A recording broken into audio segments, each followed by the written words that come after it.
உங்களை வணங்குகிறேன், வரவேற்கிறேன். ஒவ்வொரு வாரமும் உங்களுக்காகவே இந்த வாரம் இணைய வாரம் என்ற பகுதியை வழங்கிக் கொண்டிருக்கிறேன். இந்த பகுதி என்பது உங்களுக்கு ஒரு வழிகாட்டுதலாக இருக்கும். பொதுவாக என்னுடைய நம்பிக்கையும் உலக நம்பிக்கையும் கிரகங்களில் தான் நம்மை வழிநடத்தி கொண்டிருக்கின்றன. அந்த ரீதியில் கிரகங்கள் எங்கே சஞ்சரிக்கிறார்களோ அதற்கேற்ப நமக்கு பலன்கள் கிடைத்துக் கொண்டிருக்கும். நாம் தினசரி பலன்களை பார்த்து கொண்டிருக்கிறோம், வார பலன்களை பார்த்து கொண்டிருக்கிறோம், மாத பலன்களை பார்த்து கொண்டிருக்கிறோம். இந்த பலன்கள் எல்லாமே கிரகங்கள் நகர்வதை அடிப்படையாக வைத்து எந்த இடத்தில் கிரகங்கள் சஞ்சரிக்கிறார்கள் அந்த நேரத்தில் நமக்கு எந்த விதமான பலன்கள் கிடைக்கும் என்பதை தெரிந்து கொள்ள முடியும். அந்த ரீதியில் 12 ராசிகளுக்கும் குறிப்பாக இந்த வாரம் சந்திரன் எங்கே சஞ்சரிக்கிறார், அதன் ரீதியாக எந்த விதமான பலன்கள் உங்களுக்கு கிடைக்கும் என்பதை சொல்ல போறேன்.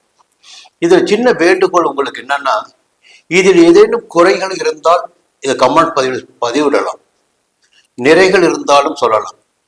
இன்னும் நீங்கள் எதை எதிர்பார்க்கிறீர்கள், இன்னும் சுருக்கமாக சொல்ல வேண்டுமா அல்லது விரிவாக சொல்ல வேண்டுமா? இது பொது பலன் மட்டும்தான். இது உங்களுடைய நலனுக்காக பொது பலனை மட்டும்தான் கொடுக்கிறோம். சுய ஜாதகத்துல நடைபெற்று வருகின்ற திசா புத்தி உங்களுக்கு எதிர்மறையாக இருக்கலாம் அல்லது சாதகமாக கூட இருக்கலாம். அதன் ரீதியாக பலன்களில் ஏற்றத்தாழ்வு என்பது இருக்க செய்யும். எல்லாவற்றுக்கும் மேலாக நாம் கண்டுபிடித்த ஒரே ஒரு விஷயம் இந்த கர்ம வினை. அப்போ யோக பலன்கள் கிடைப்பவர்களுக்கு கூட அதில் ஒரு அளவீடு என்பது நிச்சயமாக இருக்கும். அப்படி பார்க்கின்ற போது நம்ம ஒரு மேலோட்டமாக இந்த வாரம் எப்படி இருக்க போகிறது, எந்த தேதின்னு பார்த்தீங்கன்னா ஜூன் மாதம் 29ஆம் தேதி தொடங்கி ஜூலை மாதம் 5ஆம் தேதி வரை இந்த வாரம் இனிய வாரமாக இருக்க போகிறது. உங்கள் அனைவருக்குமே முதன்மையாக மேஷ ராசினருக்கு பொதுவாக இந்த வாரம் தொடங்குகின்ற போதே மேஷ ராசினருக்கு ஒரு யோகமான வாரமாக இருக்கிறது. திங்கட்கிழமை, செவ்வாய்க்கிழமை, புதன்கிழமை மதியம் வரை பார்த்தீங்கன்னா பாக்கிய ஸ்தானத்தில் சந்திரன் சந்திருக்கிறார். 1, 5, 80 என்ற திரிகோண ஸ்தானங்களில் பார்த்தீங்கன்னா அல்ல பாக்கிய ஸ்தானம் என்பது சிறப்பான இடமாகும். அதுவும் மேஷ ராசினருக்கு 9ஆம் இடத்தில் சந்திரன் சஞ்சரிப்பது என்பது யோக பலன்களை உண்டாக்கும். ஒரு பெரியவருடைய தொடர்பினை ஏற்படுத்தி கொடுக்கும். அலுவலக பணியாளர்களாக இருந்தால் மேலதிகாரியின் ஆதரவு கிடைக்கும், தெய்வ அருள் கிடைக்கும், குடும்பத்தில் ஒரு சுபிட்சமான நிலை இருக்கும். புதன்கிழமை மதியம் தொடங்கி வியாழக்கிழமை, வெள்ளிக்கிழமை பார்த்தீங்கன்னா 10ஆம் இடத்தில் சந்திரன். அப்ப வியாபார சம்பந்தப்பட்ட முயற்சிகள், வேலை சம்பந்தப்பட்ட முயற்சிகள், வருமானம் எல்லாம் வர தொடங்கும். உங்களுடைய செல்வாக்கு உயர ஆரம்பிக்கும். எப்பொழுதுமே கேந்திர ஸ்தானத்தில் ஒரு கிரகம் சஞ்சரிக்கின்ற போது யோகத்தை கொடுத்தாக வேண்டும். பொருளாதார ரீதியாக கூட உயர்வினை கொடுத்தாக வேண்டும். சேமிப்பினை உருவாக்கி கொள்ள வேண்டும். அந்த நிலைப்பாடு புதன்கிழமை மதியம் தொடங்கி வியாழக்கிழமை, வெள்ளிக்கிழமை கூட சாதகமாக இருக்கிறது. சனிக்கிழமையும் ஞாயிற்றுக்கிழமையும் அதைவிட சாதகமாக இருக்கிறது. அதற்கு காரணம் என்னன்னா 11ஆம் இடமான லாபஸ்தானத்தில் சந்திரன் சஞ்சரிப்பது.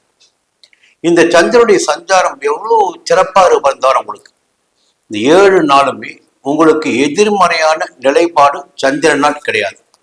அப்போ ஒரு யோக பலன்கள் இந்த வாரம் உங்களுக்கு காத்துட்டு இருக்கு. நம்ம மற்ற சுருக்கமா சொல்லிடுறேன். ரொம்ப அற்புதமான ஒரு பலனை கொடுத்துடக்கூடியவர் சூரியன். உங்களுக்கு இது பூர்வ புண்ணியாதிபதி சூரியன் தான். அவர் தைரிய வீரிய ஸ்தானத்தில், சகோதர ஸ்தானத்தில் சஞ்சரித்துக் கொண்டிருக்கிறார், சகாய ஸ்தானத்தில் சஞ்சரித்துக் கொண்டிருக்கிறார்.